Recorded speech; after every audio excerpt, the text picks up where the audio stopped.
കുവൈത്തിലെ വിഷു എങ്ങനെയാണെന്ന് അറിയോ നിങ്ങൾക്ക്?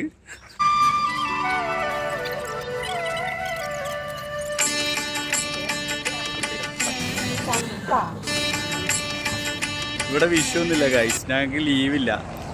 ഇവിടെ അങ്ങനെ വിഷു ആഘോഷമല്ല. അപ്പോൾ ഞങ്ങൾ കുറച്ച് സാധനങ്ങളൊക്കെ മേടിച്ചിട്ടുണ്ട് കണി വെക്കാൻ വേണ്ടിയിട്ട്. അപ്പോൾ ചെറിയ ഞങ്ങളെ തട്ടിക്കൂട്ട് കണിപ്പരിപാടി നിങ്ങൾക്ക് കാണിച്ചു തരാം. അപ്പോൾ ശരി, നേരെ വീഡിയോയിലോട്ട് പോവാം. ജിതിനേട്ടനൊക്കെ ഉണ്ട് ഗൈസ്, ഇതാണ് ജിതിനേട്ടൻ. അതെ ഗൈസ്, ഞങ്ങളങ്ങനെ ഓഫീസിൽ നിന്ന് വരുന്ന വഴി തന്നെ പർച്ചേസിങ്ങിന് കയറിയതാണ്. വിഷു ആയതുകൊണ്ട് കണി വെക്കാനുള്ള കുറച്ച് സാധനങ്ങൾ വാങ്ങാമെന്ന് വിചാരിച്ചു. ഗൈസ്, അങ്ങനെ നമ്മൾ മംഗഫിലുള്ള ഹൈവേ സൂപ്പർ മാർക്കറ്റിലാണ് കയറിയിട്ടുള്ളത്. ആദ്യം തന്നെ നമ്മൾ ഫ്രൂട്ട്സ് വാങ്ങാൻ വിചാരിച്ച് ഫ്രൂട്ട് സെക്ഷനിലേക്ക് പോയി. നമുക്ക് കണി വെക്കാൻ ആവശ്യമായിട്ടുള്ള ഫ്രൂട്ട്സൊക്കെ സെലക്ട് ചെയ്തു. പിന്നെ നമ്മളെ മെയിൻ ഐറ്റമായിട്ടുള്ള കണിവെള്ളരി വാങ്ങി. അതിനുശേഷം ഞങ്ങൾ കൊന്നപ്പൂവ് ഉണ്ടോ എന്ന് അന്വേഷിച്ചു. അപ്പോൾ അവിടെ കൊന്നപ്പൂവ് ഇല്ലയെന്നാണ് അവർ പറഞ്ഞത്. കൊന്നപ്പൂവില്ലാണ്ട് എന്താ ആഘോഷം അല്ലേ? എന്തായാലും ലുലുവിലുണ്ടെന്നാണ് അറിഞ്ഞത്. അപ്പോൾ നമുക്ക് റൂമിൽ പോയിട്ട് ഓർഡർ ചെയ്യാം. കാരണം ലുലുവിൽ പോയി വരണമെങ്കിൽ കുറച്ച് ദൂരമുണ്ട്. അപ്പോൾ നമ്മൾ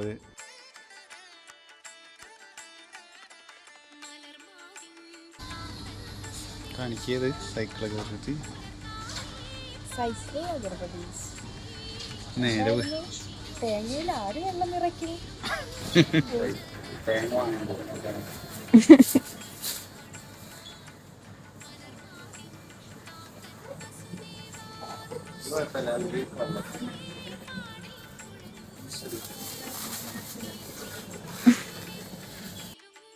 അങ്ങനെ അഗർബത്തിയും തേങ്ങയൊക്കെ വാങ്ങി.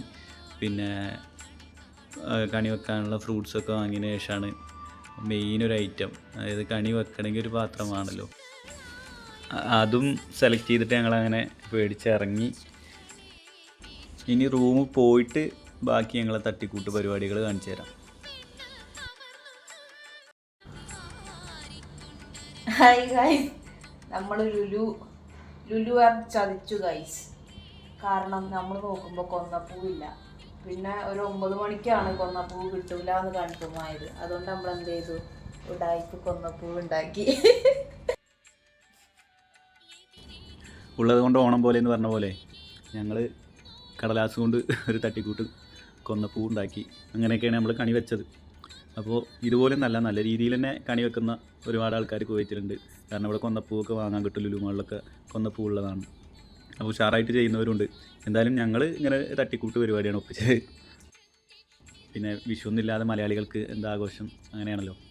അപ്പോൾ ലോകത്തിൻ്റെ എല്ലാ ദിക്കിലുള്ള മലയാളികൾക്ക് ഞങ്ങളെ ഈ ചെറിയ ചാനലിൻ്റെ ഹൃദയം നിറഞ്ഞ വിഷു ആശംസകൾ നേരുന്നു. ഹാപ്പി വിഷു.